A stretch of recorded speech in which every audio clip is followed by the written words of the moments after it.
not to. This is maybe the most I've ever agreed with you.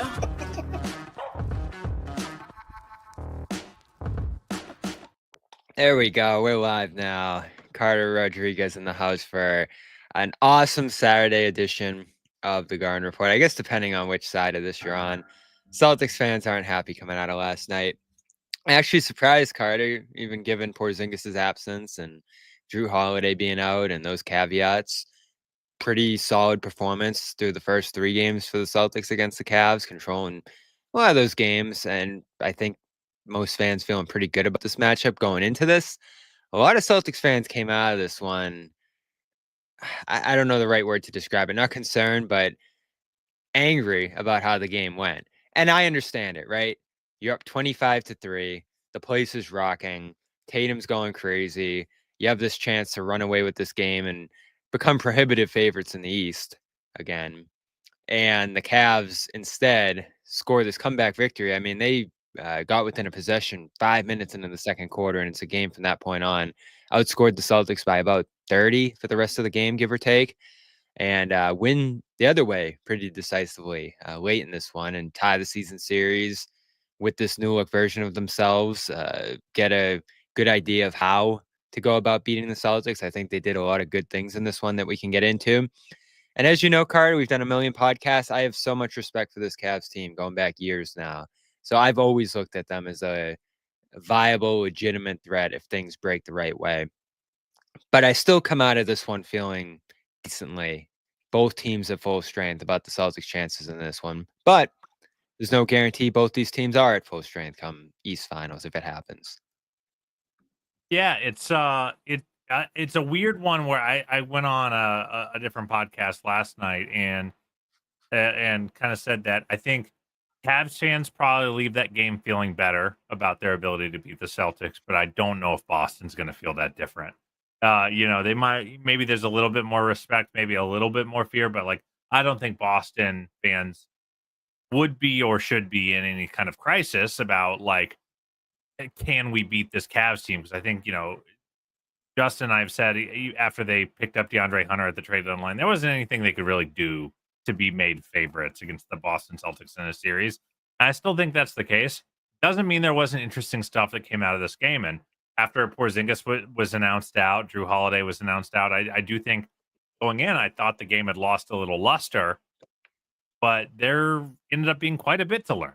Quite a few little tweaks on the road through this game that the Cavs made that I thought, were instructive as to how the series might play out in ways that they might be able to answer the call against this Boston team.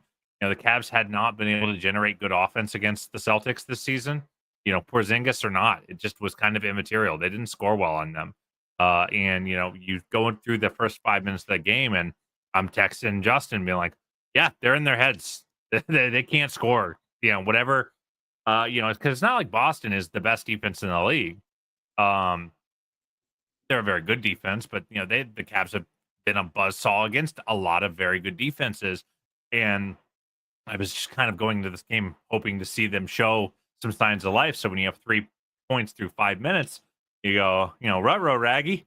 I guess they are just in their head against them. And then for the following 43 minutes, they put up a 144.6 offensive rating and basically get a bucket every single time they want to for the remainder of the game. So I do feel like that is probably the most meaningful takeaway for a Cavs fan that, hey, man, like we were able to get buckets against them when they were trying to lock it on us.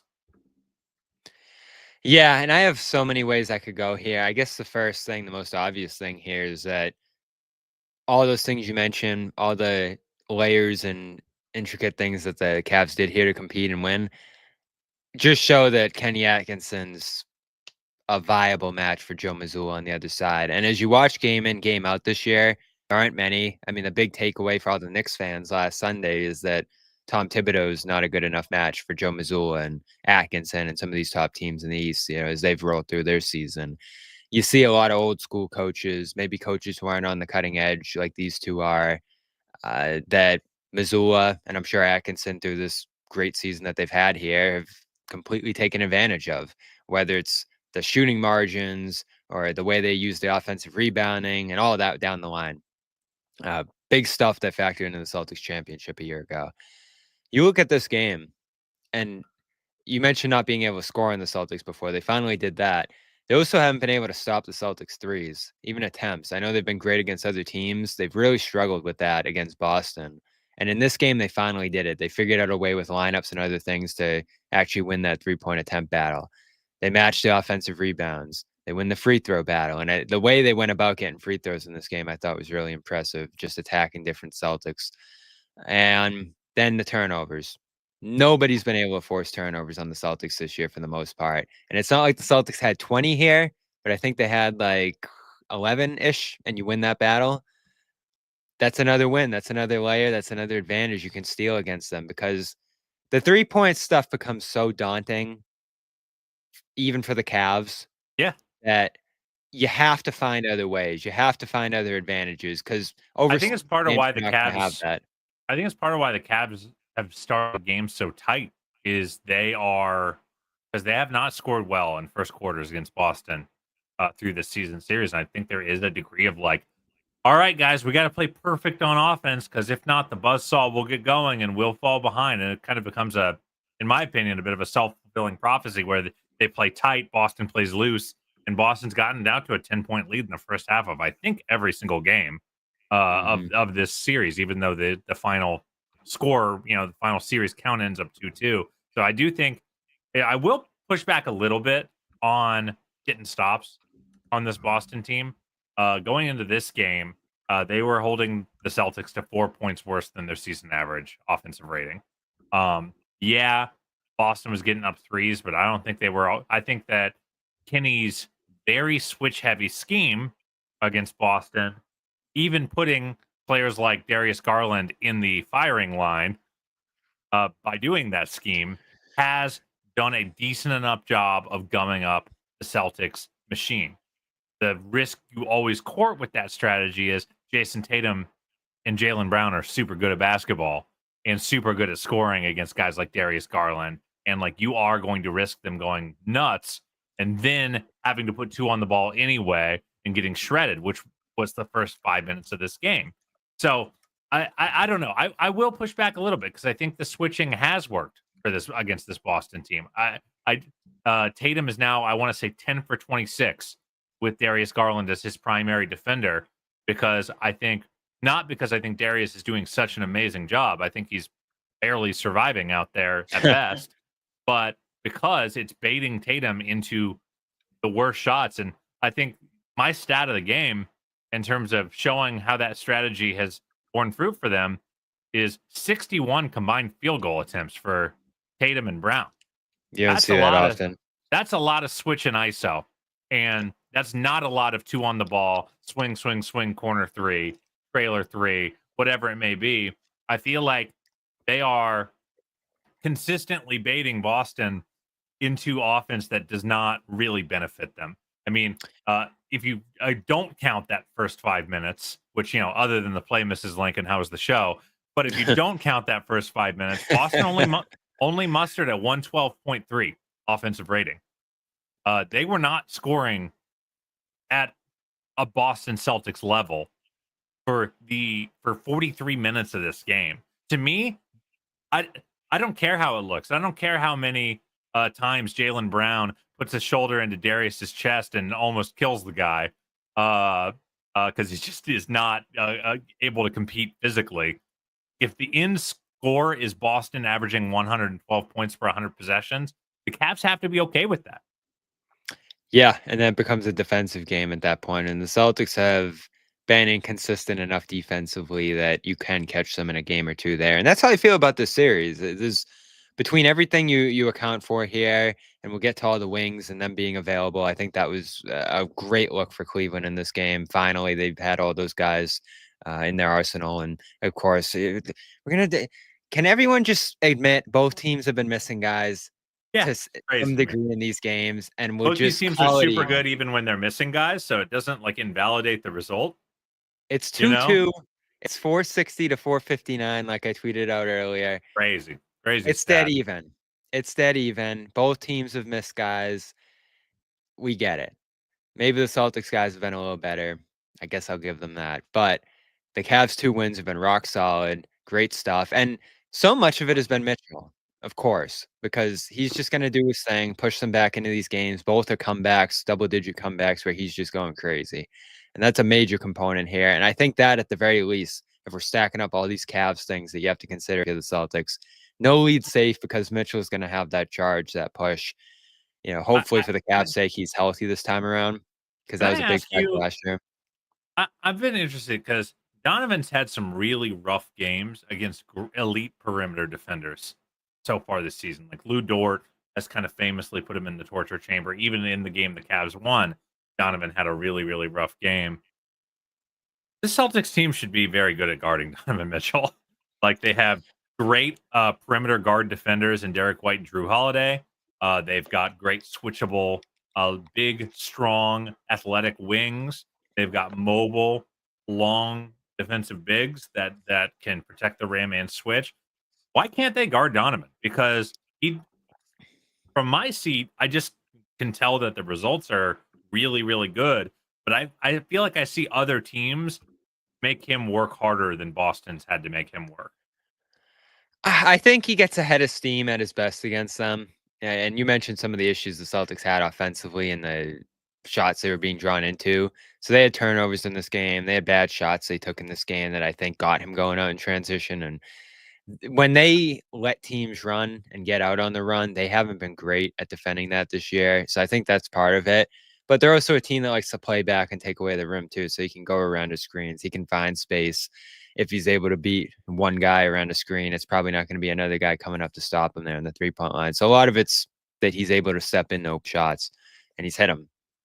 So yeah, I don't know necessarily what it is when it comes to comes to the Celtics specifically compared to other teams. But I will say, guys like him, quicker guards, more explosive guards, they've given the Celtics trouble, no matter the defenders in spots this year. And, when I'm thinking Detroit beat Boston pretty badly on Wednesday, guys were out. It was a back-to-back. It was a weird game. But they are the kind of team, the Pistons, that I look at and say, a lot of explosive guys off the dribble, a lot of guys that can create their own shot with speed, running. They ran like crazy in that game. Those are the 3 things that bother the Celtics. I don't look at the Cavs as that kind of team necessarily. They play a little bigger. They're not the fastest team I've ever seen. And they have a couple explosive guys, but it's like 1 or 2. So I don't look at them as that kind of team that's a big matchup issue for Boston. They're just so smart. And they play well. They play a good game plan. They have a lot of different guys that they can shuffle in and out here. And I want to ask what you thought about that because the rotations were just spinning throughout this game, like hockey lines of wings coming in and out of this one. And I expected that to be how the Cavs handle things, given that they have like 6 wings and none of them are perfect. So they just kind of have to try everybody here. But all of them made a decent impact. And I think if you include Jerome, they were able to generate 8 threes through those guys. Well, yeah, I think Jerome. I'll hit on Jerome first before I get to the wings because he leads the team in plus minus. All 8 of his points come in the first half. He doesn't have like a box score popping game, but it's nice to have your own Pritchard for this matchup. I know he's been a complete. It was if you don't think Cavs fans were noting the plus 34 and minus 36 comparison in the 6th man of the year race between Jerome and Pritchard, you're fooling yourself. But yeah, I thought Jerome just really gave them a little bit of toughness. He calmed them down. He hit a couple ballsy shots. It's like, hey guys, we belong here. That kind of energy. And then on the other end, I do think it's a pretty good matchup for him. Just because he is not a very quick-footed defender. He's a steal merchant. He's a really good good passing lanes, and he'll challenge your dribble.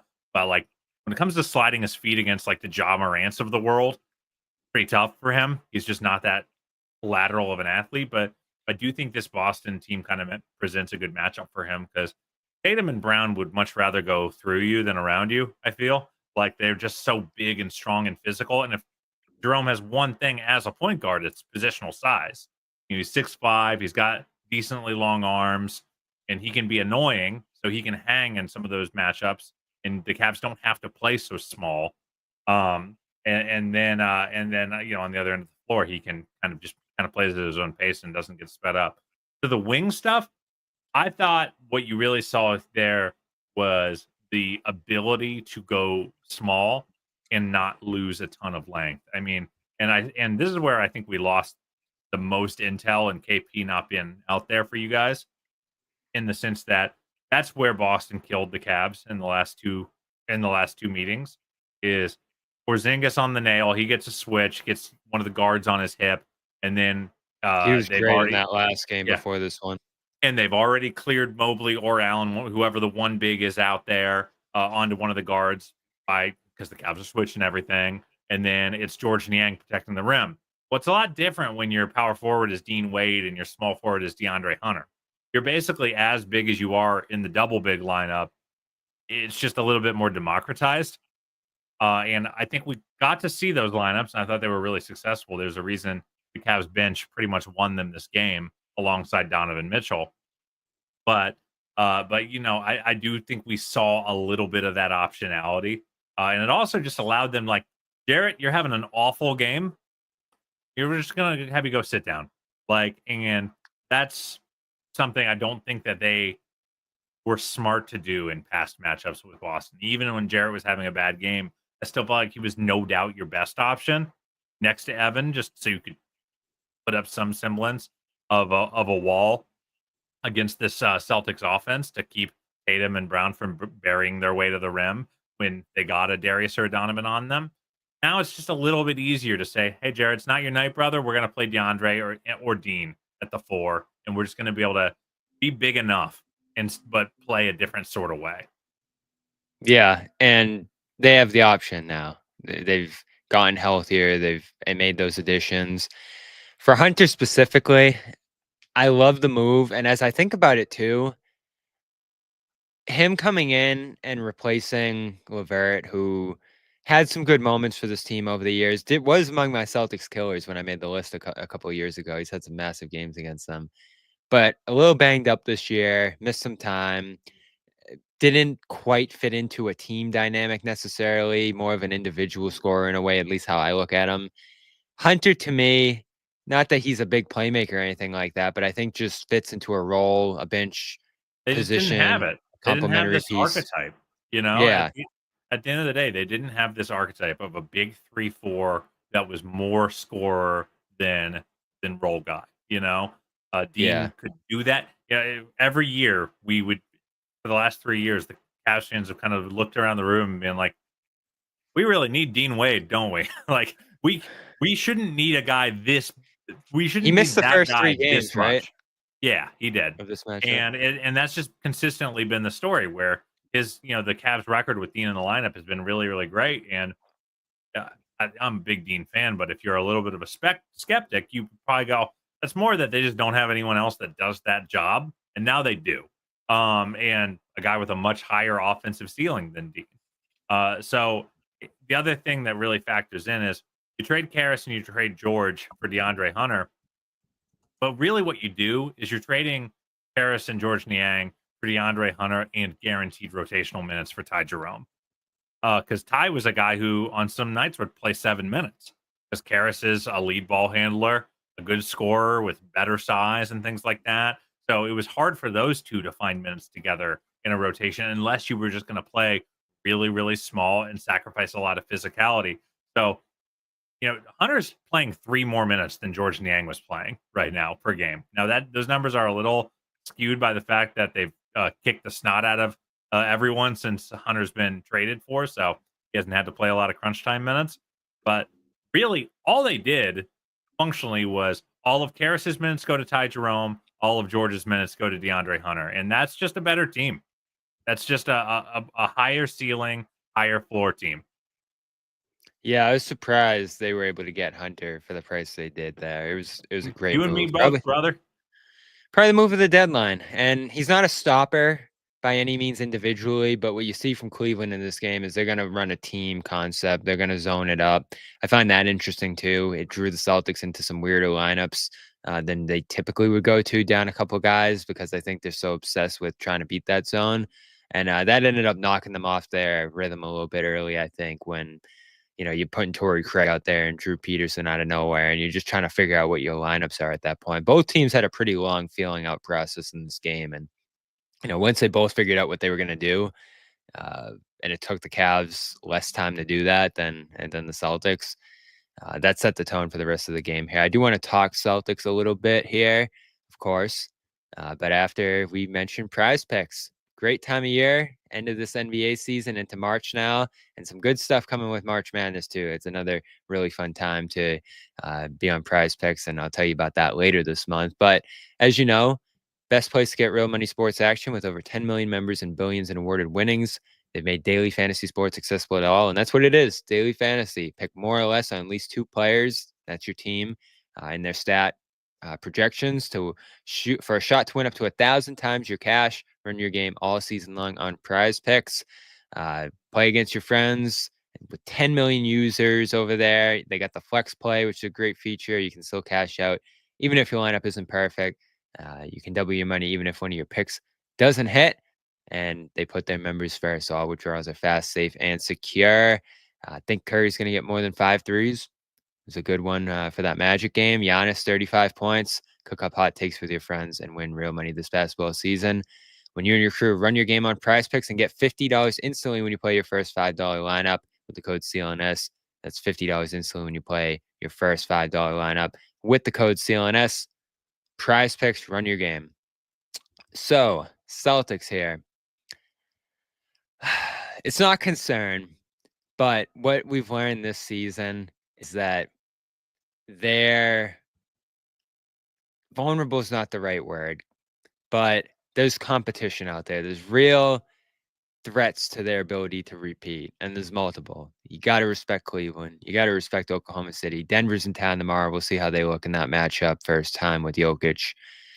So there's less room for error. And when you're down Porzingis, when you're down Holiday, who's been banged and bruised for a lot of this season, finger now, who knows how long that's going to sideline him.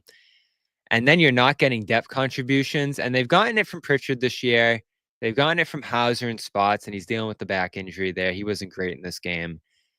And then Cornette, who's been awesome for about a month now, but wasn't a good fit in this game, this matchup. And really wasn't in the playoffs either when I think back to it. And then it's like Peterson, who's in the G League all year, and Craig, who just got here and hasn't done a ton. You don't want to play Kada. You don't want to play Bigger. You don't want to play Walsh. This is the scenario where I think you get worried if you're in a matchup with Cleveland. One guy's down, or maybe one guy's not himself, or someone's not playing up to their standard here. This is a thinner Celtics team I think we're seeing than a year ago, because they won all of these games down 1 or 2 guys last year. Yeah, I feel like it was. I remember at the beginning of last year, my stupid self was like, I don't really believe in Boston because I think they got like 6 guys you can really trust, and like, is Pritchard really a player? Is Cornette someone you can really rely on? Is Hauser someone you can rely on? And in their case, all 3 of them were guys you could rely on. So I was just wrong about like those rotation players. A term I like to joke about on our podcast is pumpkin insurance. Like, you always need someone in case one of your role players in the playoffs turns into a pumpkin. Who can you go to next? And that can step up for you and help fill those minutes. And it does feel like Boston doesn't have as much of that this year, Now Pritchard just didn't have a good game, so like that obviously meaningfully changes the outcome if he's having a Peyton Pritchard style game. Cornette, who has had really good minutes against the Cavs this year, just did not have the best set of minutes after that initial, first quarter stretch. And they do have they just are a little creakier, Al Horford's old, so it's hard to count on him. He only had 4 shots in 38 minutes. I think that's a really like tough bellwether for his general, impact on the game. Even Hauser only gets up 8. Like, it just didn't feel like it felt like it had to be Brown and Tatum every single time down the floor. And that's part of what the Cavs scheme does, but also maybe it's a bit of the roster, maybe a bit of a chicken or egg situation. Yeah, and I wonder what the deal is with Pritchard in a game like this. And I look back, I'm like, is this just a rough matchup for him? In the first game, he had 13, minus 14, but shot well. Second game, he's 7-16, shoots decently, 24 points. In the loss there that could have been a win, and there was no Derek White, no Brown in that game, so he filled in admirably for those guys. Third game, 3 of 7, all threes, 9 points, plus 19 in that one in the win, but not his best scoring night necessarily. I think when you look at the shot totals and just the role he has to play in these games, even on a night where you would have thought he'd be elevated a little bit because Holiday's out and he's playing more, he's more in an ancillary catch and shoot perimeter role in this matchup. And when he's at his best, he has the ball in his hands. He's probing, he's making stuff happen and creating his own shot. And for some reason or another, maybe just the way the Cavs are guarding him or the Celtics as a whole here, he's cast to the side a little bit. And if that's going to be what it looks like in a matchup like this, especially if he does have to step up and take on a bigger role with a guy out, that's tough because he's been so important to them this year in terms of sustaining runs into their second unit, making up for other second unit guys who aren't their best. I mean, he's been like there's a reason he's the He's your man of the year. sixth man of the year front runner. Yeah, because he's filling in every single night for someone else not quite being themselves or not being there, period. And that's been so reliable for them. So I don't have concerns about him. I got a question for you in this matchup, and you know Pritchard way better than me.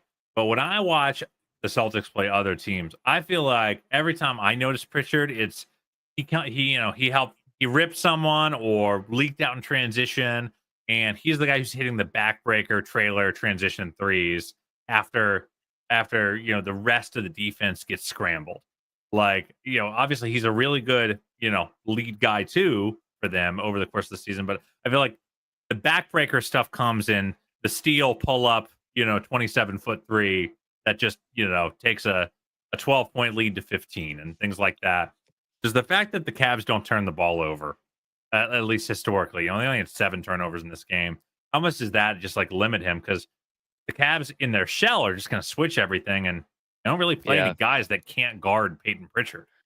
Right. And that's a good point. Even in your second unit, and there's probably many teams out there whose second units he can take advantage of. And this isn't one of those just because of the depth on that roster. So that's part of it. And then, I remember Emmanuel. I remember it when we played the Knicks 2 years ago in that horrific series that they got, run off the floor. And Knicks fans were insanely high on Emmanuel quickly going into the series. And he didn't do anything against the Cavs, against a much more limited version of the Cavs. And I do think there is something to these backup guards who feast against, the middle and even upper tiers of the league. When you go up against this Cavs matchup, it just gets harder for them. Yeah, I like your phrase pumpkin insurance there because I don't have concerns about him becoming a pumpkin, but you now have 3 games this year that are in the lower tier of his games, period, scoring wise and just overall effectiveness wise, coming against the Cavs. And I think it's less pumpkin and more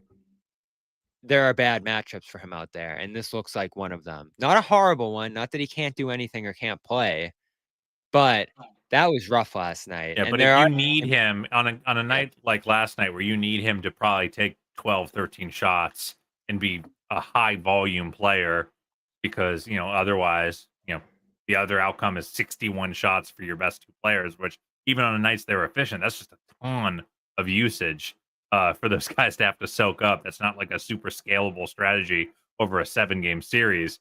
Like, yeah, I think that what was it? The second game we went like 6 of 17 or whatever. I'd almost rather see that than 2 of 4. Now, on the other hand, Tatum out of this world in this one. Unbelievable, man. And like, dude, I said that's what you risk when you switch everything, when you just say, hey, we're going to put Darius in the crosshairs and we're going to put Donovan in the crosshairs. But, in this game, I thought the biggest difference was the Cavs have 2 of the best switching bigs in the league, and Mobley and Allen, and he was eating those dudes alive.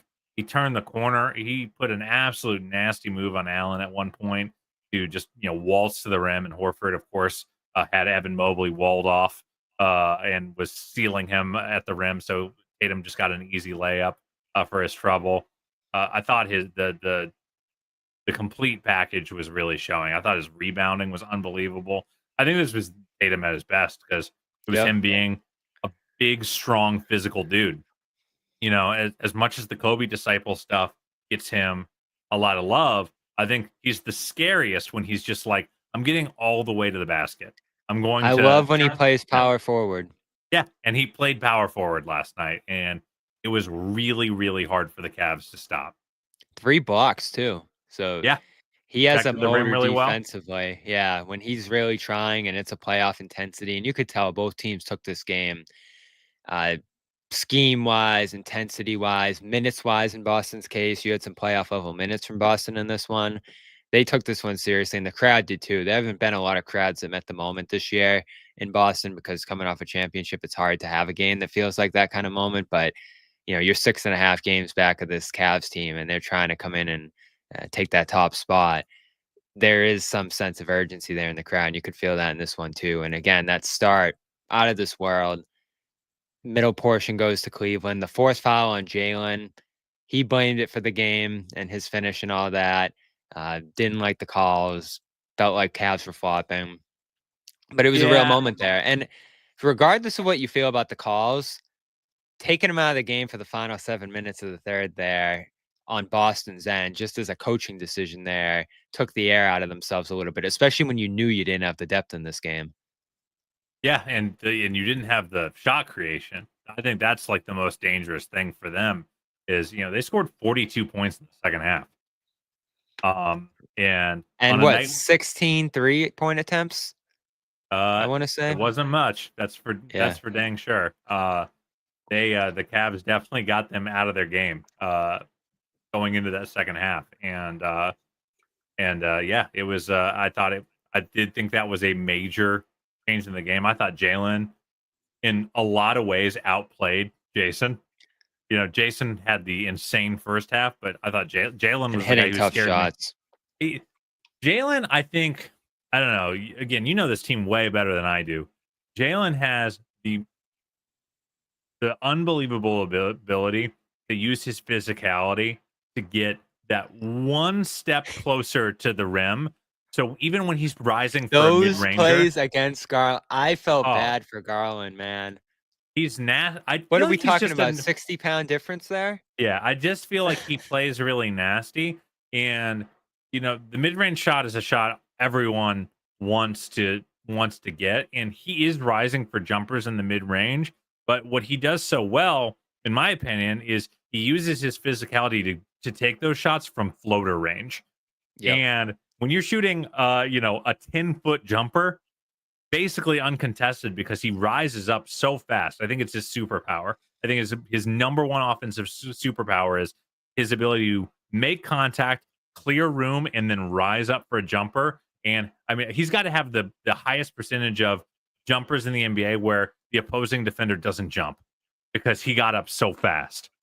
He had a nasty up fake too on Mitchell that really stood out to me from the 3-point line. And that's not a big part of his game right now, but he just had it going so much in this game that he was in full control with those up fakes and other moments. He scares the heck out of me. I think I would it's weird. I'd actually rather Tatum ISO Garland than Jalen.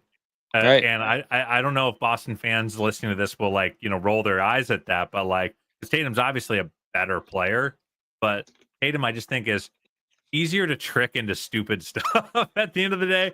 Jalen was just burying dudes. But also on his rim attacks, he was nasty in this game. Yeah, and you missed him there in the third. I get you wanted him for the full 4, but that ends up being a mistake on Joe's part. A slight win for Atkinson in this one, certainly in the coaching matchup for this game at least. Garland, though, if we're going to look at problems for the Cavs here, and there's many, especially when you're going up against Boston at full strength, Garland's a problem, and I don't know how they solve it other than that thing you talked about earlier, where if you don't have it or you're not fitting in this game, you're just not going to be on the court. And they went away from Allen in this one, and Garland was great late in the fourth. The 3 in the close game there that gave them a little bit of separation, and I think it was like a long 2 that basically iced the game there. So they roll with him after a rough start. He hits 2 big shots late and helps seal the game there. But 9 for 23. It felt like Boston's big plan in this one was to put Hauser on him and let him go at Hauser and have him take a lot of shots and just be inefficient out there against a taller guy. And it worked for a little while. And again, Cavs start shaking up lineups and getting guys in and out, and just having some flexibility there is what's going to help them with that. But he was not great in that playoff series last year when they really needed him. He has not been great. He wasn't great in the entirety of the year last year. In fairness, I don't know if I would ascribe a ton of that to Boston and more. I mean, he wasn't getting his game off against almost anyone last year because he was just hurt and had a bad year. So when you look at him in the match this year, let's see, it's so in this one you got the 9 for 23, you got the 3 for 21 in the first game. That was the nightmare game. That was probably the worst game he's ever played as an offensive player. You got 5 for 12 in the second one, and then you got 8 for 20 in the third one. It's not a good matchup for a very important player to the Cavs. Here's what I'll say. And like, you're not going to like hearing this, and a lot of Cavs fans aren't going to like hearing this. So why is it not a good matchup? Everyone's going to say the defensive end of the floor. Well, Boston isn't scoring that well. Like, they're scoring below their season average. So, like, yes, I guess you could argue that if it was Ty Jerome out there, or you just played Donovan and Okoro and Hunter and Wade or whatever it may be, that those switches fare a little bit better. One, I would argue that if they did that, Donovan would just become the guy that gets hunted, and I don't think he's a significantly better defender than Darius in isolation. And then two, I just until I see Boston actually cooking the Cavs consistently on the offensive side of the floor, which again, they are playing worse than their league average against these Cleveland Cavaliers. At some point, Bobby, that's got to matter. And like, if I'm Kenny, that's the only thing I care about. I actually don't care if people look at Darius and go, "Oh, poor Darius, he's getting cooked out there." Because if it means that Boston takes 39 threes, I think the Cavs are cool with that. I'm actually more concerned with the offensive side of the ball, where I don't feel like he's gotten his game off very well. You know, he had the 8 of 20 game for 25 points. That was probably his best scoring game. I thought he had a nice playmaking game last night. He had 7 assists, the 1 turnover, and hit a couple clutch shots. But like, I do think he's got to be a guy who is putting up, 25 points on 17, 18 shots in order to make that defense swing worthwhile. But like, I don't know, man. I understand the optics of it, but Boston's not scoring that well. Like, doesn't that matter at the end of the day? It does, especially if you're going to sacrifice him to get Boston out of its offense. And both teams were trying to do that to some degree, it looked like. And it's the Celtics defense that I think did a better job of getting him out of his game than Celtics players getting out of their game. I guess you can say they had the Celtics playing one-on-one, but Tatum and Brown scored 83 or whatever it was. So you didn't really slow them at all. So yeah, no, he did not slow them down at all. Which, by the way, is the risk you court. Is like, sometimes those guys are going to be great and they're going to kill you. And so again, I get it. And by the way, I do think we saw one little thing. Here's a little X's and O's trend to keep an eye on, because for the first 3 games they soft switched everything. The second Garland's man came up to Tatum, it was just an immediate snap. We're going to switch it. We're not going to risk getting slipped and getting put in the Boston blender. We're just going to soft switch and try to keep our shell as strong as we can. And if they get to the rim, hopefully Allen or Mobley can get there and help. That's been the strategy. I felt like in the fourth quarter was the first time we saw the Cavs start fighting switches. And they short-circuited Boston like 3 or 4 times in that fourth quarter, not giving up the switch when Boston was expecting them to. And it was the first time they acknowledged, we would rather not get Darius onto Jalen or Jason right now.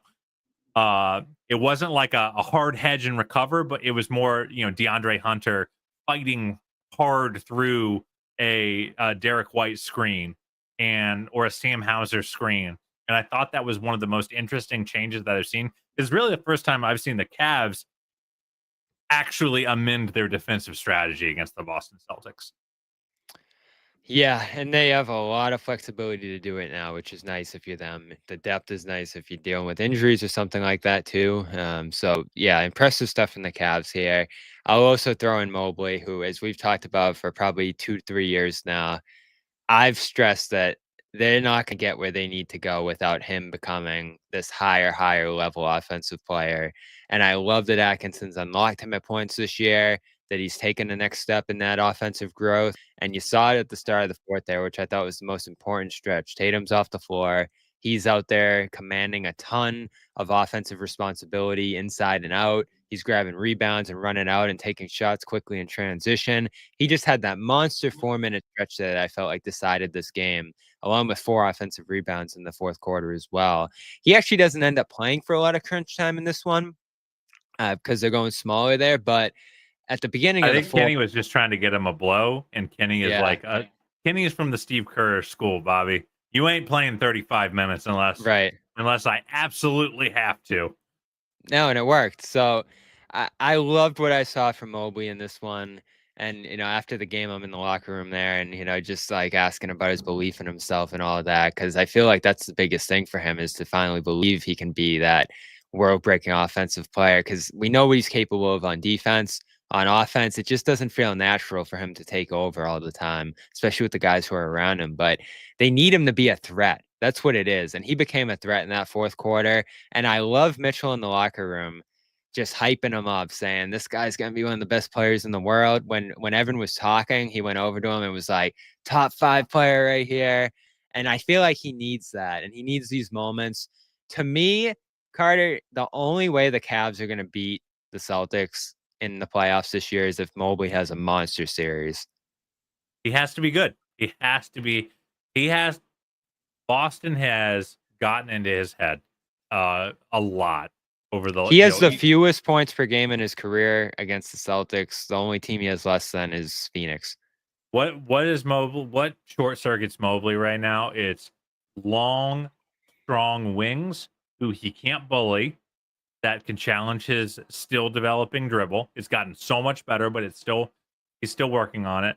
Check for Jason Tatum, and he has a hard time with bigs who have a ton of length, who give him some space and make him finish over them from floater range or with the jumper. Now that's why the jumper is so important. That's why, and then that's why the handle is so important for him as he continues to develop, because he's got to have them close out on him so he can then attack them with his length and with his handle. And so, I think Horford has just been kind of the perfect foil for him. Just this wily vet that just doesn't give him anything easy, doesn't let him get easy duck ins to get going. That's the stuff you don't see with Evan. Like, he'll still make some splash plays against this Boston team, but he gets 12 free buckets a game or 12 free points a game on just a smart cut from the baseline or a duck in and a seal and gets, a wide open layup. Boston just has not given him that. And so he's going to have to get harder points. He's going to have to earn it the hard way. And that's what I was so impressed about in the fourth quarter. It was, all right, hey, they're switching. Derek White's on me. I'm going to seal him deep in the paint. Tatum's not paying good attention. I'm going to run straight to the rim and get as deep of a seal as I can possibly get so I can process my way to easier buckets. And then it's the hard stuff. It is the walking into a three on the left wing to basically give them the first lead of the game. So I just thought across the board he played a much tougher, more self-assured fourth quarter, and that's the Mobley they need if they want to beat this team. They might win 1 or 2 games with him playing being a helpful help defender and a connector and all that stuff. He's got to be a star. And I felt like he was a star in the fourth quarter.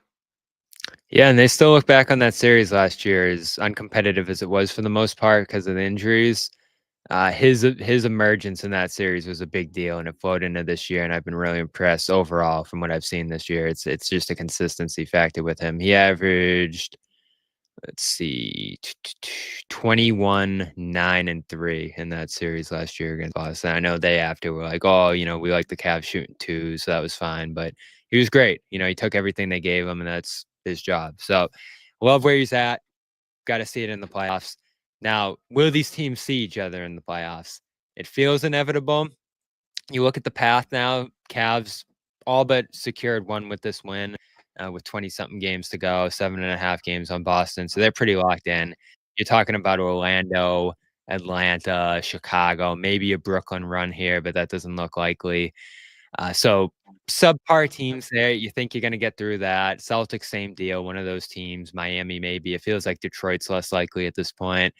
So both these teams are set for the first round. For the Celtics, second round, the New York thing feels fine for them. They've handled that team pretty comfortably this year. I feel like you're dreaming that New York doesn't have some weird collapse and give the Bucks that 3 seed because I feel like your team has their number. Right, and it's 5.5 games there. You got to feel decent about that. They're winning games against teams that aren't the top teams in the league. So I think we're gonna, Lord willing, see Celtics Knicks this year because it's been a while, and I love that little trip down to New York and MSG and all that. Bucks Pacers is what you're looking at if you're Cleveland. The Bucks would be Wouldn't be thrilled. Would love someone to do that work for us. Yeah, so that's where you look at this and say, could the Bucks supplant the Cavs and end up in that East Finals? Or the Pacers, they were there last year. They found a way to the East Finals, so you can't rule them out either. But it's the Bucks that I think with the Bucks, it's the possibility of going into a series where if things break the way, in a bad way for you, they might have the 2 best players in the series. Because if Dame, I don't think Dame is better than Donovan Mitchell. I don't think Dame's better than Evan Mobley right now.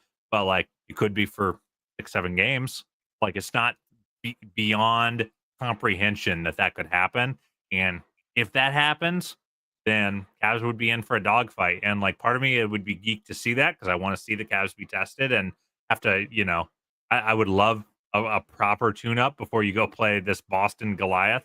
But it's still a little scary. And like, I think the Cavs would be favored in that series. I think they should be favored in that series, but I think it's a harder road than Boston against the Knicks.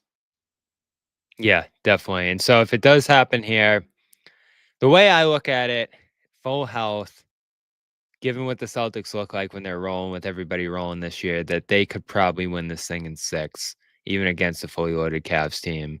And, maybe something weird happens. It goes to 7 and it's in Cleveland. And, it's always daunting, but the Celtics are a great road team. And I'd feel good about them in a 7 against Cleveland, too.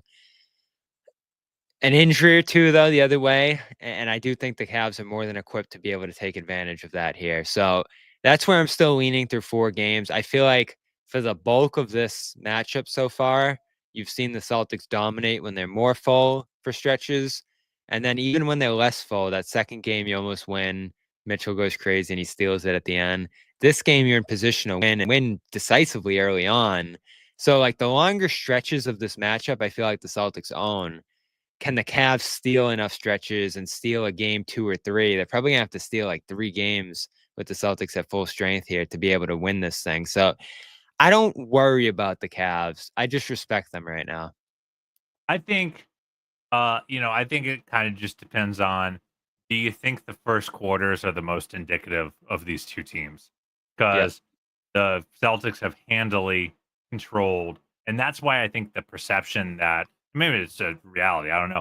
I think that's why there would be a perception that the Celtics have controlled this series, even though it ends up as a 2-2 split, because they got out to leads in all 4 games. Whereas the Cavs, they haven't had that luxury. They've constantly been playing from behind.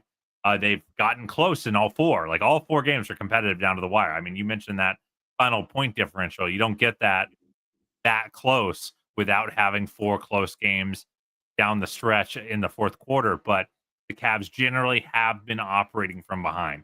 So I do think I would still give the edge to Boston in this series, but I think the Cavs can test them even when fully healthy, because Boston's fully healthy hasn't been that good. That starting 5 of Drew, White, Brown, Tatum, and Porzingis still has a negative net rating this year.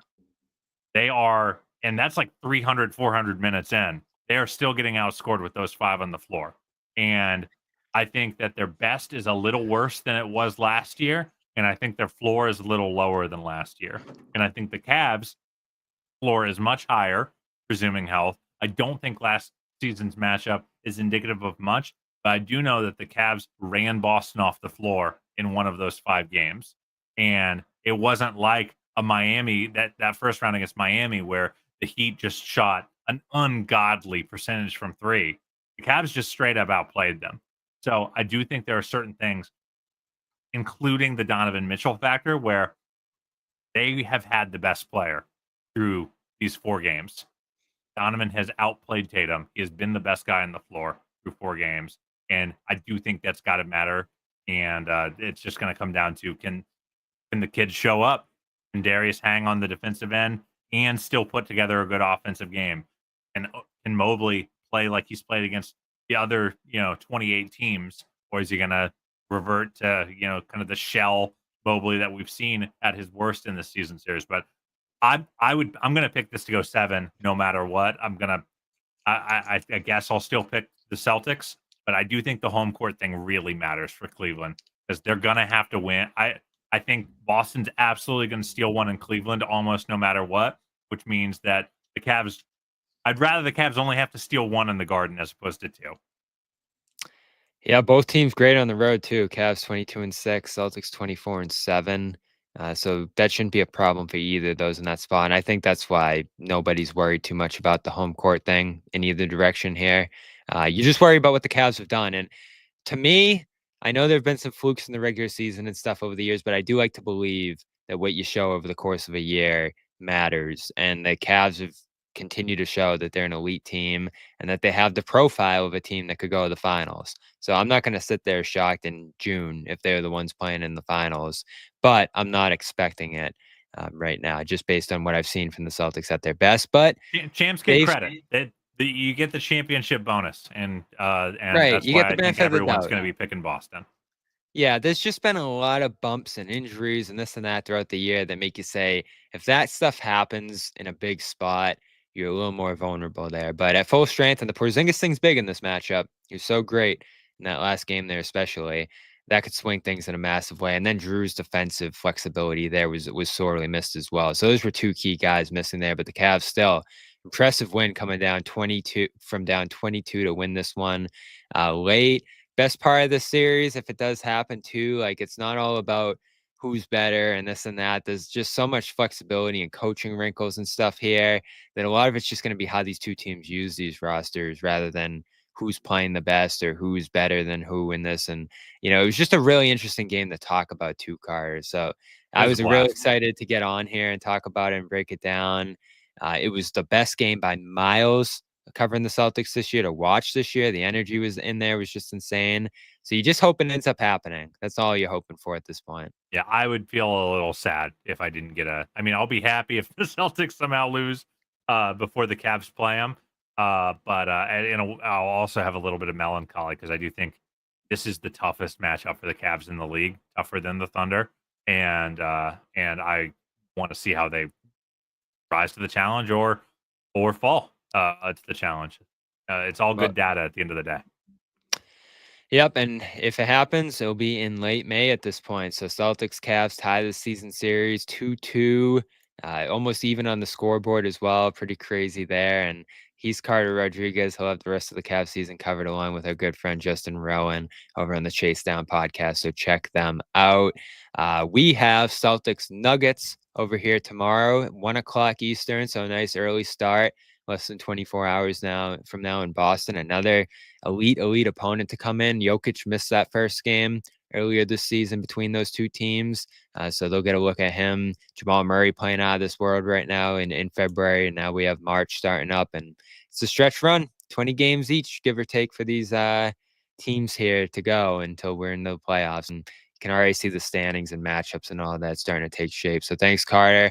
We'll talk to you probably sometime this spring, hopefully, and enjoy the rest of the year, man. Thank you, brother.